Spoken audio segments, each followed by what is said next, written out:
Everyone, I'm going to shout a bit. If I'm too loud for the front row or anything, just let me know and I'll calm down a bit. It's just so that everybody can hear me at the back. There's a problem with that as well because Matt Dykes had asked me to cover about 10 different points today in 15 minutes, so I'm going to have to blitz through it a bit. And with my accent, you're going to struggle a bit if I can't get too fast. Of course, one of the lessons I learned from Riga, from our trip to Riga as well, was I was the one that turned up with euros when actually Latvia's not in the euro. So that was an important lesson to learn for me. But I'm here today to talk about is the time turning on public services outsourcing, and I really want to use much of that based on two publications that my organisation's produced. Insourcing, a guide to bringing local authority services back in-house, and a second publication that we did for Unison in June 2011, Insourcing Update, the value of returning local authority services in-house in an era of budget constraints. So thanks for the opportunity to come along and make my contribution today. In APSI, we're a local government association owned by our member local authorities, running a not-for-profit basis. So I'll be talking about this today from a local government perspective mainly. Our organisation has a lot of experience of undertaking research and working with authorities in this area. We've got to be careful today because obviously we're on camera, I believe, as well, but we're currently involved in Barnet as one of the outsourcing agendas that's going on, that we're involved giving some advice through Unison on it as well. Edinburgh was another huge example of an outsourcing exercise that was supposed to take place that ended up getting overturned, if you like. So there's an awful lot of work that we've been involved in throughout the UK. But really today I want to talk about our insourcing research. I think we need to have a bit of a historical context to that. I don't know whether you can see that, but as I said earlier, you will get these slides. It's a sort of Margaret Thatcher compulsory competitive tendering, sort of starting all this off, bringing competition to housing, highways, environmental services, sports and leisure, facilities management services, and then that been replaced by best value, but outsourcing continuing in terms of large scale housing stock transfer, strategic partnerships taking place for back office services and the private finance initiative on education services mainly. So it's fair to say that there's been a significant history of outsourcing and privatisation of local government services in the UK over the past 30 years, so there's quite an evidence bundle to go at, if you like. However, over the last decade or so, there's numerous examples of authorities insourcing services, returning them back in-house. That's started to emerge, and as I've said, we've done a significant amount of research on this. So what are the drivers then, the other drivers then for insourcing? I really think there's been a change over the last couple of years in people's perception. This notion of private good, public bad that existed, in some way the public sector were inferior. I think some of those myths have been blown apart by the banking crisis, by the issues around about railways, and government having to intervene to bail out PFI as well.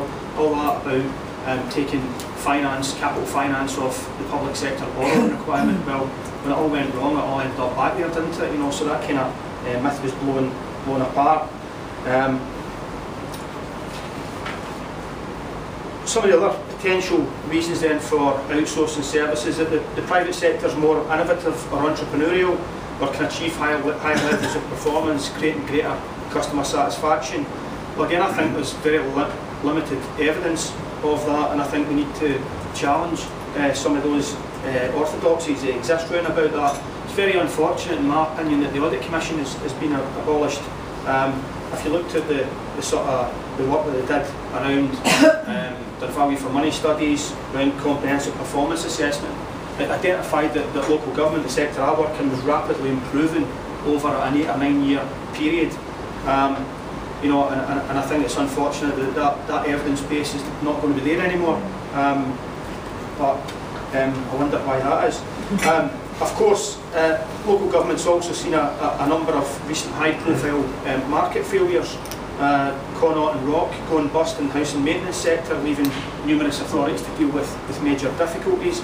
A similar problem occurred in home care service, probably one you're much more familiar with, Southern Cross, leaving authorities with that sort of logistical nightmare of trying to find accommodation for elderly, vulnerable people. Another example, just based on one of those, was Connaught. One authority had just signed a 10-year deal with Connaught the month before they went bust.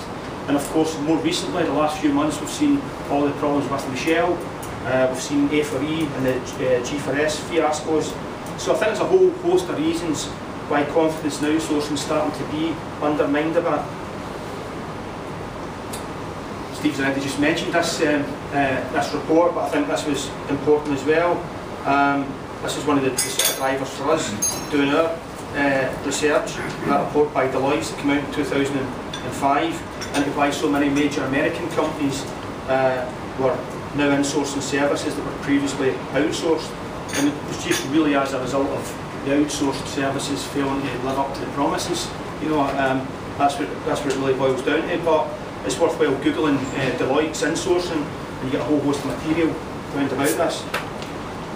Obama's administration as well is also looking at insourcing some key services, as he feels that many government agencies, the outsourcing's gone too far, and it's actually got to the stage that it's eroded their core capacity to actually manage the services and contractors effectively. And I think that's a key lesson. Organisations who deliver nothing quickly erode their capacity to manage anything, in my experience.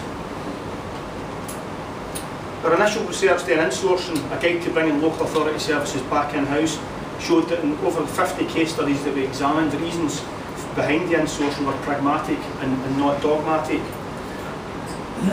Followed on as well from the Audit Commission's report, For Better For Worse, which raised concerns and highlighted the complexities involved in outsourcing and strategic partnering. This also questions some of the reported deficiencies arising from outsourcing. I think that was a report that probably was referred to earlier.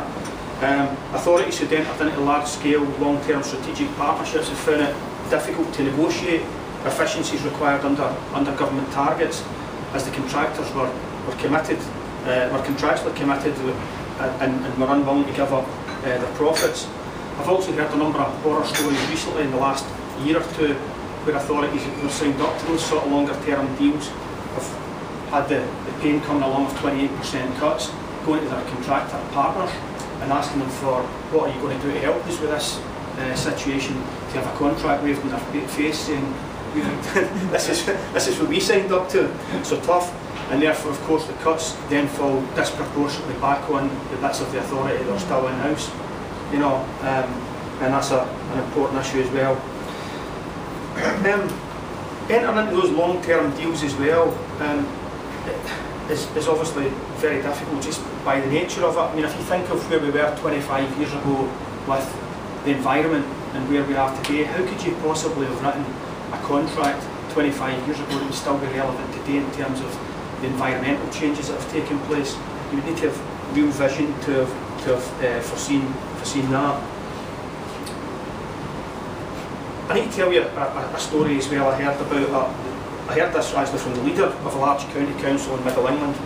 They'd entered into a major multi-million-pound partnership with a private contractor for back office services, and after a period of time they realised it was not achieving the improvements or the efficiencies promised by the private sector partner. The relationship quickly deteriorated and began moving towards termination.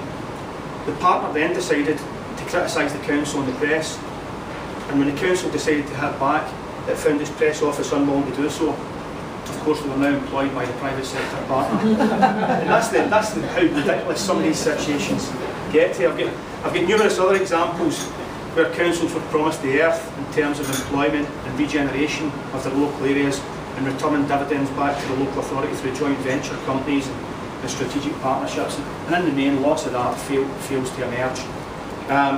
This was, of course, before the downturn as well, and things have got even worse. So many of those models that promised additional local jobs, the jobs just didn't materialise, despite the thousands of high-quality jobs that were promised.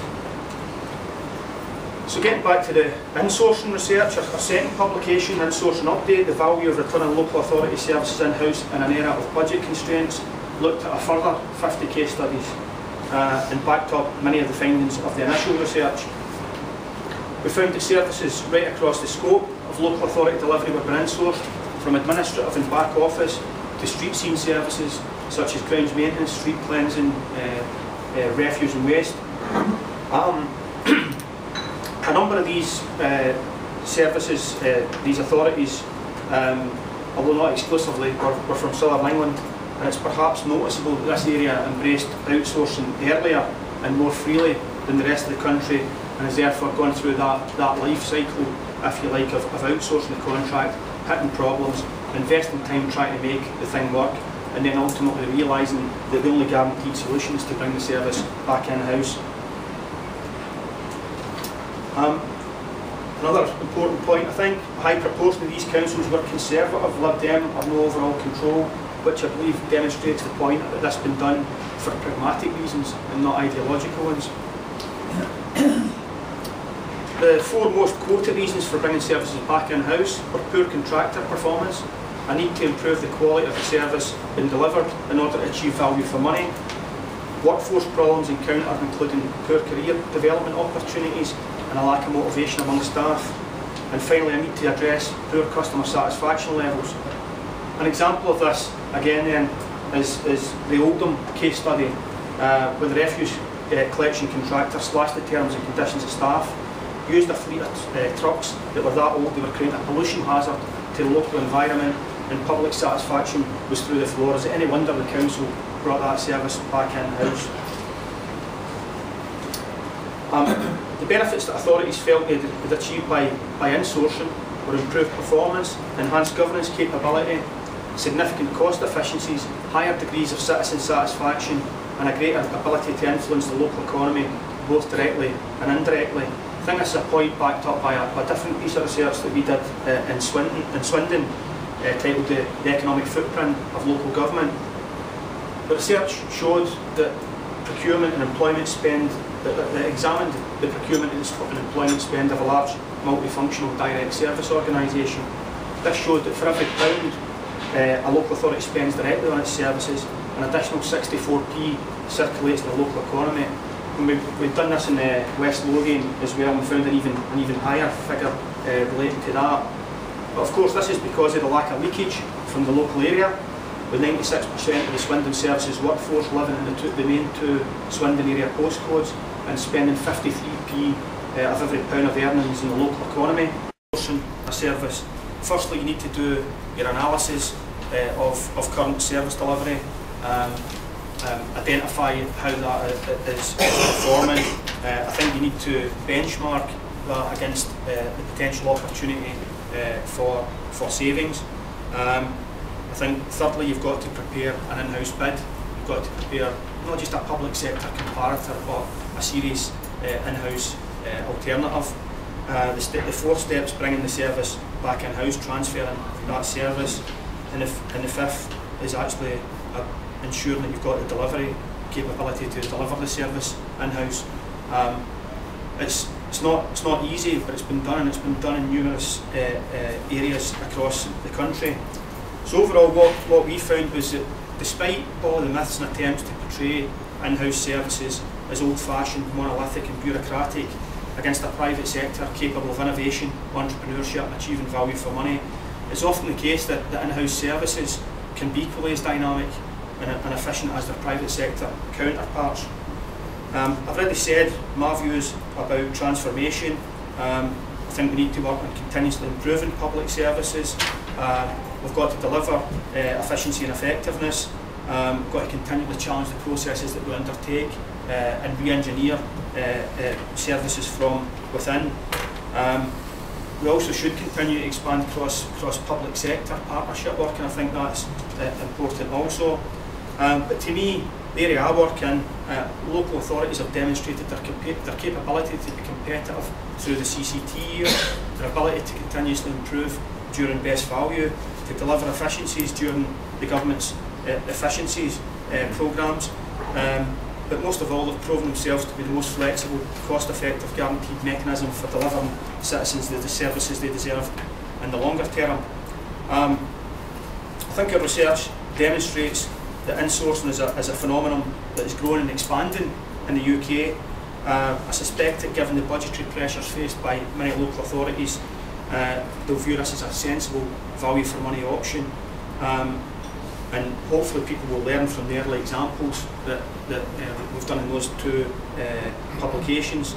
I think one of the most important lessons is the opportunity for local authorities to work in partnership with the workforce and the trade union representatives, and I hope we can encourage decision makers to embrace the opportunity that exists to provide better services for the public through directly delivered services. Thanks for listening.